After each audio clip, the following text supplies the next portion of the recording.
இந்த வீக்கெண்ட் வீட்டில் உட்காந்துட்டு சில்லாக ரிலாக்ஸ் பண்ணி ஒரு வெப் சீரிஸ் பார்க்கணுமா? 2022ல விலங்கு அப்படின்ற ஒரு சீரீஸ் ரிலீஸ் ஆயிருக்கு. அந்த ஒரு விலங்கு சீரீஸ் உடைய உலகத்துல இருந்த ஒரு ஸ்பின் ஆஃபா கிரியேட் பண்ணி வாரண்ட் அப்படின்ற ஒரு சீரீஸ் ZEE5ல ரிலீஸ் ஆயிருக்கு. இதுல கோட்டை கருப்பசாமி அப்படின்ற ஒரு கான்ஸ்டபிள், பாவமான ஒரு கான்ஸ்டபிள் இருப்பாரு. ஆனா அவருடைய லெத்தாஜிக்னஸ்னால அவரோட பேரு கோட்டை கருப்பசாமின்றது மாறிடுச்சு. இதுல இருந்து அவருடைய பேரை மறுபடியும் கோட்டை கருப்பசாமின்னு எப்படி மாத்துறாரு, எப்படி ஒரு சக்சஸ்ஃபுல் போலீஸ் ஆஃபீஸரா, ஒரு ரகடான போலீஸ் ஆஃபீஸரா ஆகுறாரு அப்படின்றத இந்த ஒரு சீரீஸ்ல பாப்பீங்க.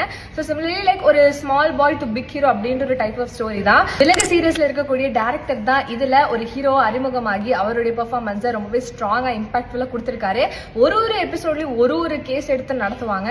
ஸோ ரொம்பவே பிரில்லியண்டா இருக்கும். கமர்ஷியல் படங்கள்ல வர அந்த சினிமா போலீஸ் மாதிரி இதுல இருக்காது. ராவா ரியலா ஆக்சுவலா போலீஸ் எப்படி இன்வெஸ்டிகேட் பண்ணுவாங்க, ஆக்சுவலா போலீஸ் எப்படி கேஸை வந்து எடுத்து நடத்துவாங்க, எப்படி ஒருத்தருக்கு ஒருத்தர் பேசிப்பாங்க அப்படின்னு ரொம்பவே ரியலிஸ்டிக்கான ஒரு சீரீஸா தான் இருக்கும். 8 எபிசோட்ஸ் டக்கு டக்குன்னு முடிச்சிடலாம். கண்டிப்பா செக் அவுட் பண்ணி பாருங்க.